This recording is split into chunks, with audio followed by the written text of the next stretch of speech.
Hi guys, welcome back to Kids Way at Home. My name is Pastor Heather and I'm so excited to be sharing our next devotion with you. Today we're going to be talking about one of the first kings of Israel, and his name was David. Now David has such a wonderful story.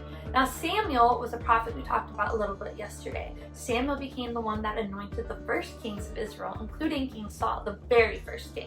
Now King Saul started out good, but as time went on, he decided that he didn't want to listen anymore. He wanted to do things the way he wanted to do them. So God told Samuel that King Saul's family line was no longer going to be the ones where the kings of Israel would come from. It was time to anoint someone new. God wanted someone who would listen, somebody who had a heart similar to God's, who loved people and was caring and kind and faithful in everything he did. So God sent Samuel to a man named Jesse. Now Jesse had a lot of sons. He had 8 sons. And as time went on, Samuel asked Jesse to bring his sons forward. And the first son came in, tall, strong, handsome. He's the oldest one. So Samuel's like, this guy's got to be the next king. But God told Samuel, that's not him. I look at things different. Man looks at the outward appearance, but I look at the heart. So Samuel looked at Jesse and was like, I'm sorry, do you have any more sons? So as each one of the sons came out, each time Samuel had to say, not this one, not that one, until the 8th son, the youngest one, and his name was David. Now David was such a good guy. He loved God with all his heart. He was a musician. God was everything to him. So Samuel went and right then and there anointed David.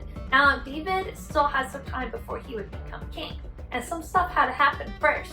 In fact, King Saul at this time was having nightmares and he was depressed and upset. So he looked for a musician that would come and play some music and help bring him some peace. And would you know it? David was that chosen musician. So David came and he would play a harp and a lyre before King Saul, and in fact, he would even sing, and that helped calm King Saul down to where he was finally peaceful. And as time went on, the Philistines came and they started declaring war on Israel and they wanted to fight. But the scary thing about the Philistines was they had a huge giant by the name of Goliath. Now Goliath was big and mean. He was a really good warrior, and he was taunting the people of Israel, saying, come out and bring your best warrior, and if they can defeat me, then we'll be your slaves. If not, then you guys are all our slaves. And it scared everyone so much because he was so big and they were all scared they were going to die, and no one wanted to fight him. Well, one day Jesse sent his son David to go and check on everyone, his older brothers who were at the battlefield, and King Saul. And when David saw this horrible, mean giant named Goliath making all these mean remarks and saying stuff and taunting them, he went, why is no one fighting him? He's saying bad stuff about Israel and he's mocking us and mocking God. We can defeat him. God is for us. The God of angel armies is for us. Well, everyone kind of was scared and didn't want to do it. So David said, fine, I can do it. He went before King Saul, and King Saul told him, David, you're too young to do this. He's so big. He's prepared. He's a well-battled warrior. What are you going to do? Well, David said, listen, King Saul, when I was a shepherd, God always was with me. When a lion or a bear came and tried to attack my sheep, I protected them. And I can do the same thing with Goliath. He is not going to defeat us. And if God is for us, who can be against us? So King Saul said, all right, David, I'm going to trust you. Well, David went and he got some stones from the ground and he went and faced Goliath. Goliath laughed at him going, what in the world? Why are you sending this boy at me? But you know what David said? He looked at him directly in the eyes and he said, Goliath, you are not going to win. The God of angel armies, the God of Israel will defeat you today, and you will not survive this battle. Well, Goliath started laughing, and David took his sling, put a stone in it, swung it, and pow!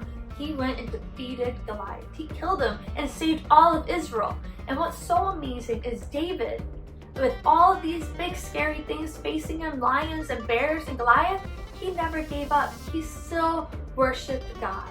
In fact, later on when David became king, he became known as a man after God's own heart, and he worshiped all the time and would sing. In fact, in the Bible, in Psalms 46:1, he goes, God is our refuge and our strength.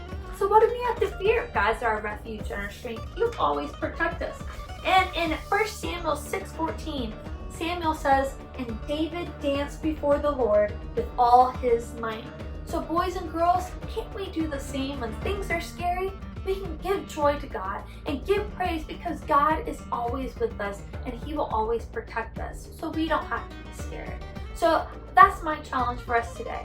Let us dance before the Lord no matter what happens and continue to worship Him and be joyful in every circumstance. So let's put our hands together, close our eyes, and say this prayer together. Say, "Dear God, thank you for loving me and for always being there when things are scary.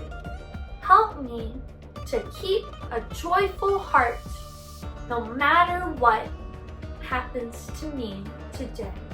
Be with us as we worship you today." In Jesus' name, everyone says amen.